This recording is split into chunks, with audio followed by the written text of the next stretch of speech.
A escola não apenas como um local de excelência acadêmica, que é o que a gente quer nos nossos alunos, mas também uma escola viva, né? Uma escola que seja plural e que forme um sujeito crítico, um sujeito humano e que esteja aberto para a diversidade, para a pluralidade aqui da nossa sociedade, né?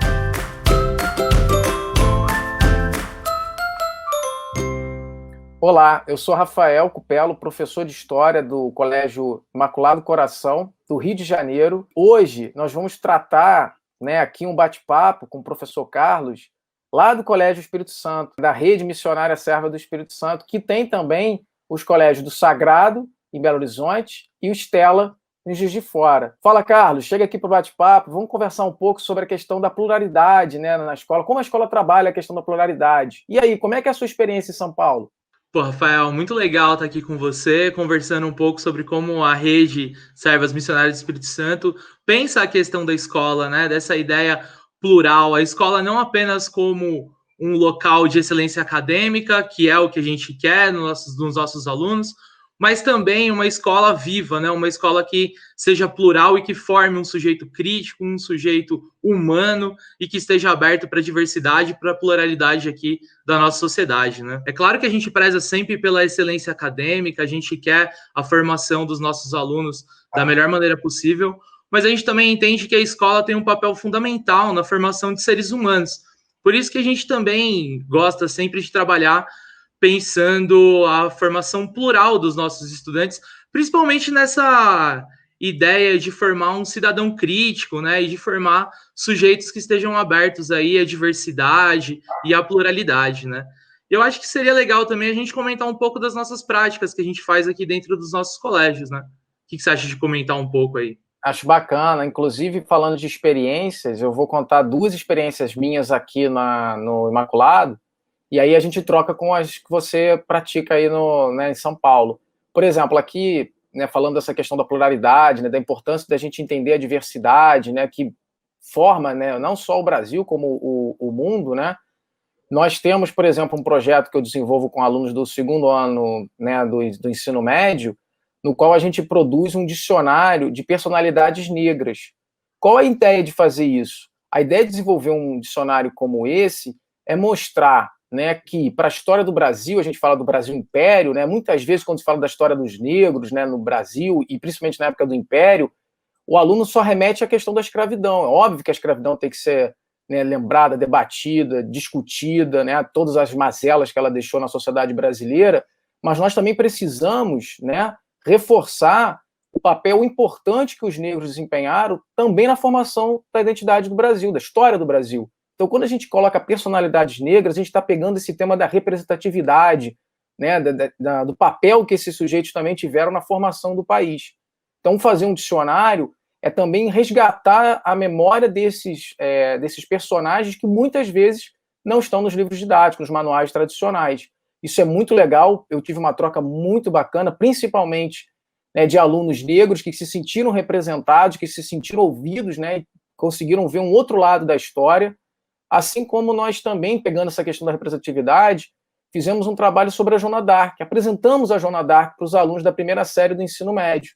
E é também muito interessante nessa mesma pegada, para as mulheres verem que elas também são sujeitas da história, que elas também estão presentes, que também têm participação nessa história, que também lutaram pela igualdade de gênero e que isso já estava presente há muito tempo. Então essas atividades são legais exatamente para mostrar essa pluralidade, usando da história, para mostrar o quanto que também ao longo desse processo histórico, essa pluralidade estava presente e o quanto é importante nós entendermos, respeitarmos e buscarmos uma sociedade cada vez mais diversa e plural. É muito legal isso que você falou, porque a nossa disciplina ela tem sempre essa ligação do passado com o presente, né? Então a gente sempre tenta fazer essa conexão. E com os alunos de história do 8º ano do ensino fundamental, a gente procurou justamente estabelecer essa relação a partir do eixo dos direitos humanos. Então a gente procurou construir justamente como surge essa ideia de direitos humanos, trabalhando dentro dessa temática e justamente tentando dar aos alunos o protagonismo.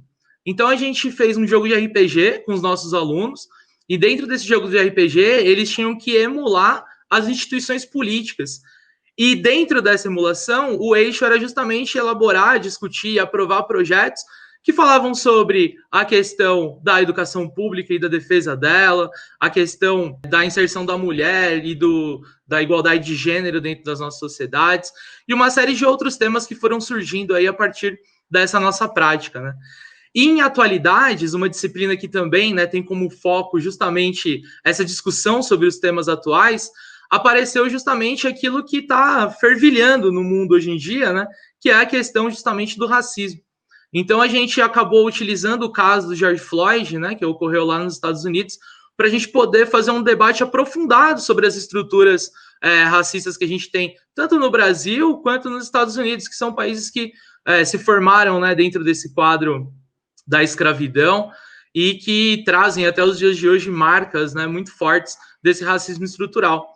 E a partir dessas discussões, a gente conversou bastante, né, com os alunos sobre o quanto que a gente reproduz, principalmente na nossa língua, né, várias expressões de cunho racistas e o quanto que as práticas elas devem justamente problematizar essas falas e tentar mudar, porque não basta, né, a gente discutir essas questões, a gente também precisa abordar de maneira prática e tirar isso do nosso vocabulário.